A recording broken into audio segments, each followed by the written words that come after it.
Imagine two of the world's most polarizing leaders, Donald Trump and Vladimir Putin, sitting across from each other in a room heavy with the weight of history. A Kremlin aide just confirmed they'll meet in days. What could this mean for a war-torn Ukraine? And for the rest of us? Let's rewind. It's been over 3 years since Russia's invasion of Ukraine turned Eastern Europe into a crucible of conflict. Tens of thousands dead, cities reduced to rubble, and a world watching anxiously as global powers pick sides.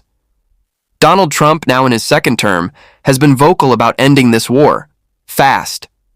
He's promised results, even claiming he could stop the fighting in 24 hours.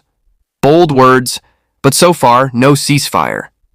Since taking office, Trump's sent his envoy, Steve Witkoff, to Moscow 5 times. Each visit sparked hope, only to fizzle out without a breakthrough. Putin, meanwhile, has kept his demands firm. Ukraine must cede territory and abandon NATO ambitions. Kyiv, led by President Volodymyr Zelenskyy, insists on full independence and a seat at the table. Now, in August 2025, with Trump's deadline for a ceasefire looming, the stakes are sky high. A Kremlin aide, Yuri Ushakov, just announced that Trump and Putin will meet face-to-face in the coming days, the first such summit since 2021. But here's the twist. A proposed 3-way meeting with Zelenskyy? Russia's barely acknowledging it. Why now?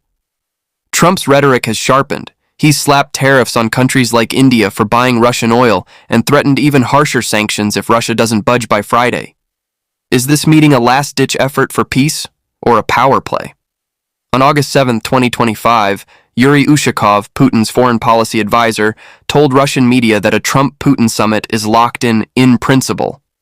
The location, agreed upon but still under wraps, possibly Turkey or the UAE, where Putin can travel without fear of an international arrest warrant issued by the ICC in 2023 for alleged war crimes. This announcement follows a flurry of diplomacy. On Wednesday, Trump's envoy, Steve Witkoff, met Putin for 3 hours in the Kremlin. Trump called it highly productive on Truth Social, saying, "Great progress was made." But details? Scarce. Ushakov described the talks as constructive, hinting at signals exchanged on Ukraine. Yet, when asked about a trilateral meeting with Zelenskyy, he brushed it off, saying it was mentioned but not discussed. Zelenskyy, for his part, isn't staying silent.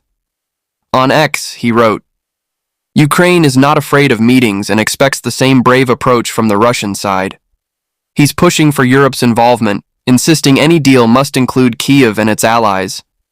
After a call with Trump and European leaders, including France's Emmanuel Macron, Zelenskyy stressed a common European view on security.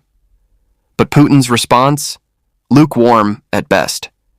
He told reporters he's not against meeting Zelenskyy in general, but conditions aren't right, whatever that means. Meanwhile, the war grinds on. Just last night, Russian strikes killed 6 in Ukraine's Zaporizhzhia and Donetsk regions. Ukraine's hitting back, targeting Russian infrastructure with drones. Trump's pushing for a ceasefire, but Putin's maximalist goals, more territory, a neutered Ukraine, haven't budged. Global impact. This meeting isn't just about 2 men in a room, it's a fulcrum for global stability. Economically, a prolonged war keeps energy prices volatile. Europe's already grappling with gas shortages. Another winter looms. Trump's tariffs, like the 25% hit on India, are rippling, potentially hiking costs for consumers worldwide. If he follows through with 100% tariffs on countries buying Russian oil, nations like China could face economic tremors. Politically, this summit tests alliances. NATO's unity could fray if Trump cuts a deal excluding Ukraine or Europe. Zelensky's warned that decisions about Ukraine without Ukraine are a betrayal. And with Putin's ICC warrant, any meeting outside ICC member states raises ethical questions. For everyday people, the stakes are personal. In Ukraine, families brace for more loss. In the US, farmers and truckers feel the pinch of trade wars. Globally, the threat of escalation, especially with Russia's new hypersonic missiles, keeps defense ministries on edge. A ceasefire could ease these pressures, but a misstep might ignite something worse. As Trump and Putin prepare to meet, the world holds its breath.